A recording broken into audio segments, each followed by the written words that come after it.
ہو۔ اب یہاں ہو سکتا ہے کسی کا ذہن یہ جائے کہ جی دیکھو آپ کہہ رہے ہو کسی کے بارے میں برا خیال نہیں کرنا چاہیے، اور آپ لوگ تو پتہ نہیں وہ فلاں فلاں کو یوں کہتے رہتے ہیں۔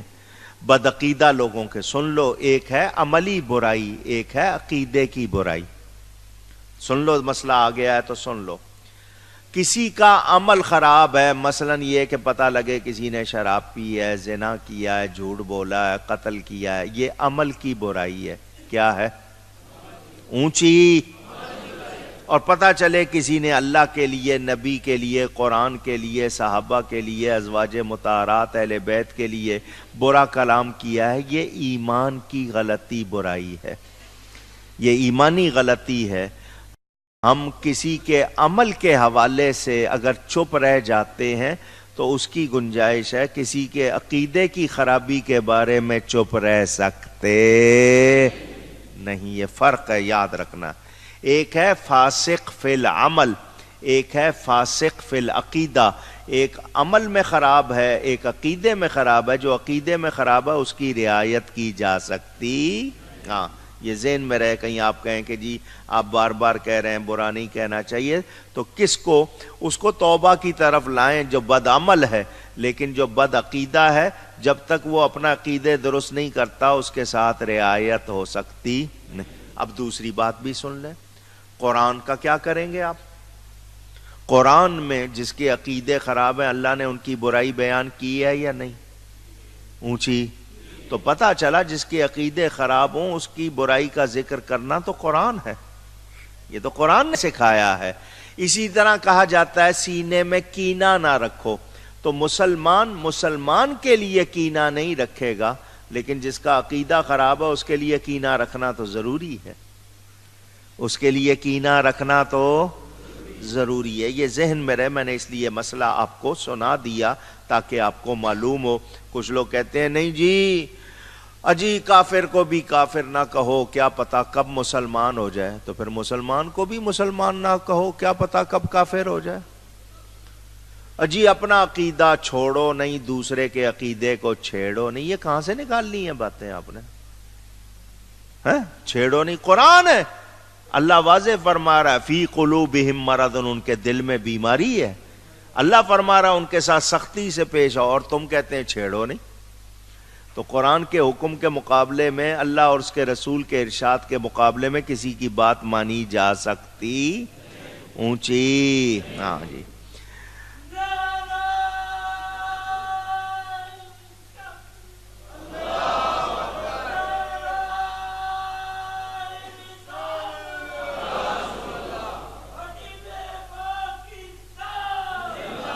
بار کہہ رہا ہوں جب مومنوں کو آپس میں کہا گیا ایک دوسرے کے معاملے میں احتیاط کرو، تو نبی اور ان کی نسبت والوں کے لیے احتیاط اور زیادہ کرنی ہے۔ یاد رہے اس میں کوئی رعایت ہو سکتی نہیں۔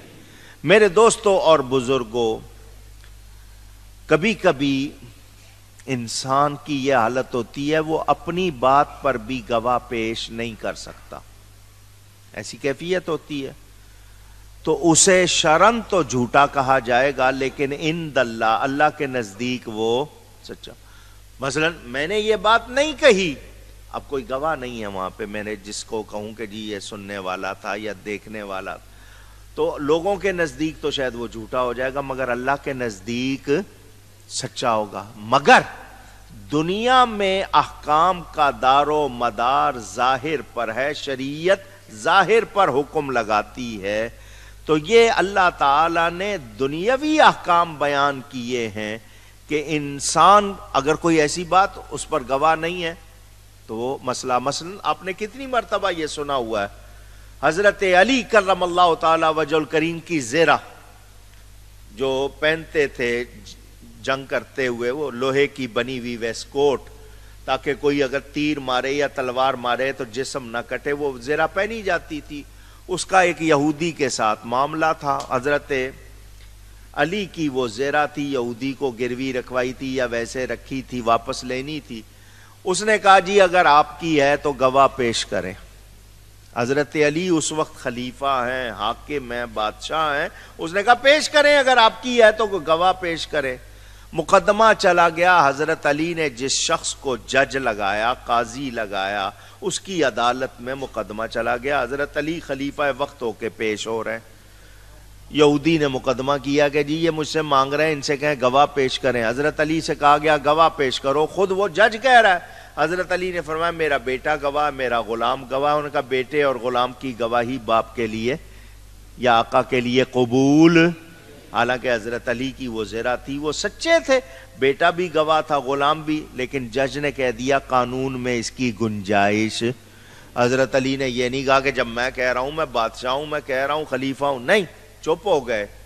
اس جج نے وہ فیصلہ یہودی کے حق میں کر دیا کہ حضرت علی گواہ پیش نہیں کر سکے.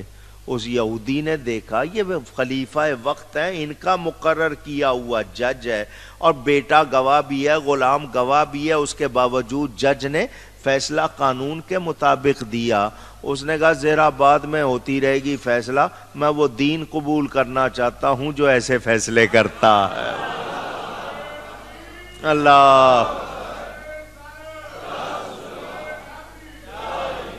تو یاد رکھو شریعت کا حکم ظاہر پر آپ سچے ہوں، اللہ کے نزدیک سچے ہیں، لیکن لوگوں کے نزدیک چونکہ ظاہری کا وہ جو بھی ان کا عمل ہے اس کے مطابق فیصلہ ہوتا ہے. تو ہمیں کہا گیا کہ تمہیں توبہ کی توفیق دی ہے. اگر تم اللہ کے نزدیک سچے ہو، لوگوں کے نزدیک غلط بھی ہو، تو پھر تمہیں صرف اللہ کا خیال ہونا چاہیے، کسی اور کا. تو اور بزرگوں، میں نے بار بار کہا بغیر یقین کے کسی کے بارے میں بدگمانی کرنا یا اس کے بارے میں کوئی لفظ منہ سے نکالنا اور سنی سنائی بات بغیر تحقیق کے آگے کرنا، یہ مسلمان کا کام، اونچی کہیے گا، نہیں.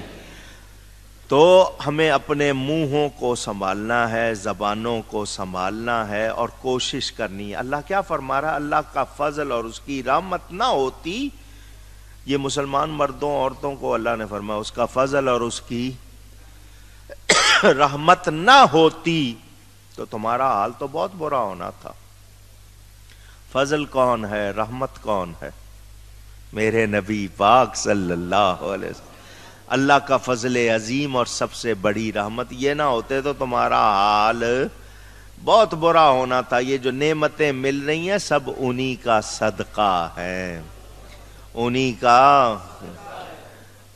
دنیا کے عذاب، میں کہتا ہوں عذاب کا لفظ نہ بھی کہوں میں، حالانکہ اس تکلیف، سخت تکلیف پہنچنا، آپ کو درد ہو جائے سر میں، بازو میں، ٹانگ میں، کہیں کوئی چیز اچھی لگتی ہے؟ پوچھ رہا ہوں.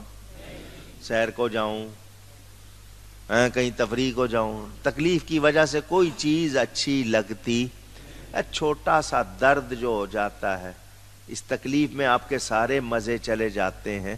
آخرت کے عذاب کو سوچیں ذرا.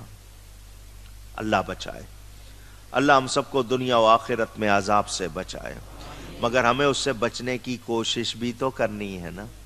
تو یاد رہے کہ ہم احتیاط کریں گے. ان کا کیا حال تھا؟ وہ لوگ کیا کرتے تھے؟ جہاں کہیں بیٹھتے تھے، اچھا بھائی وہ بات کیا ہوئی، جس طرح ہوتا نا وہ سناؤ، تو اس واقعے کو مزے لے کے سننا اور اپنی وہ بات کرنا، جہاں بڑھانا آگے دوسروں کو اس میں مسالے لگانا.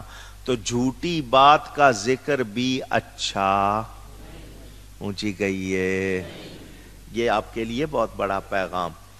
ہم لوگ تو بیٹھتے ہی ارے یار تم نے بھی سنا کچھ، اور پھر ہم اس کو مسالے لگا کے اور بڑھاتے ہیں، پھر چاہتے ہیں کہ اب اس کو سنایا، وہ آگے 4 کو سنائے گا، وہ آگے 8 کو سنائیں گے. تو یہ سلسلہ بہت برا ہے. انسان کے منہ سے بات نکلتی ہے پرائی ہو جاتی ہے. عربی کا شعر ہے کل سر جاوز الاثنین شاع، 2 ہونٹوں سے یا 2 لوگوں سے جو بات نکلتی ہے وہ اشتہار بن جاتی ہے. پھر وہ، اور آپ کا طریقہ کیا؟ یار میں تمہیں بتا رہا ہوں کسی سے کہنا نہیں. وہ یہی کہہ کے آگے 100 کو بتاتے، میں تجھے بتا رہا ہوں تو میرا خاص ہے، کسی سے کہنا نہیں. تو جب تو نہیں رکھ سکا تو دوسرے سے کیا امید رکھ رہا ہے؟ تو اپنے 2 ہونٹوں میں بند نہیں رکھ سکا، یا 2 آدمیوں سے تم تیسرے تک روکنے میں کامیاب نہیں ہوئے، تو اگلوں سے امید نہ رکھ. اسی طرح ہم بات پھیلا دیتے ہیں ادھر سے ادھر، ادھر سے ادھر، اور پھر وہ چلتی چلتی ہوتی کچھ ہے، کہتے ہیں نا بات کا بتنگڑ بن جاتا ہے. تو تو یہ لوگ وقتی طور پر شور مچاتے رہے.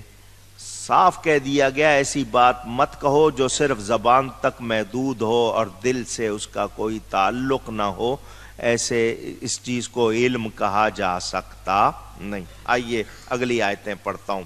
اللہ تعالیٰ ارشاد فرماتا ہے اذ تلقونہ بألسنتکم، جب تم ایسی بات اپنی زبان پر ایک دوسرے سے سن کر لاتے تھے. وَتَقُولُونَ بِأَفْوَاهِكُمْ مَا لَيْسَ لَكُمْ بِهِ عِلْمٌ وَتَحْسَبُونَهُ هَيِّنًا، جب تم ایسی بات اپنی زبانوں پر ایک دوسرے سے سن کر لاتے تھے اور اپنے منہ سے وہ نکالتے تھے جس کا تمہیں علم نہیں اور اسے آسان سمجھتے تھے. وَهُوَ عِندَ اللَّهِ عَظِيمٌ، اور وہ اللہ کے نزدیک بڑی بات ہے. اور چھوٹا سا لفظ تمہارے منہ سے نکلے مگر نکلا کس کے بارے میں ہے، یہ بھی تو سوچنا ہے نا. چنانچہ یہاں علماء نے جو مسائل لکھے ہیں پڑھنے چاہیے. جوتی اردو میں لفظ کہتے ہیں. آپ اپنی جوتی کو جتڑی کہہ دیں کوئی پرواہ نہیں. جوتی کا جتڑی کہہ دیا کوئی بات نہیں، آپ کی ہے. مگر نبی پاک صلی اللہ علیہ وسلم کی مبارک جوتی کو جتڑی کہہ دیا کافر ہو جائے گا، کیونکہ اس نے اس کی توہین کی ہے، اس کو چھوٹا سمجھا. نبی پاک صلی اللہ علیہ وسلم کے لباس مبارک کو حقارت سے میلا کہہ دیا کافر ہو جائے گا. ہر ایک کے لیے ایک جیسا حکم اونچی. اگر ان کے لیے بھی یہ حکم نہ ہوتے تو پھر ہوتا کیا؟ پھر سب سے بڑی ہستی ہیں کائنات کی، اللہ کی مخلوق میں ان جیسا ان کے بارے میں بہت. دیکھو نا، آپ نے سنا ہوا ہے قرآن نے صاف کہا لا تقولوا رائنا، میرے حبیب کو رائنا نہ کہو. رائنا کا مطلب ہے ہماری رعایت کیجئے. ہماری، اونچی بولیے، کوئی برا جملہ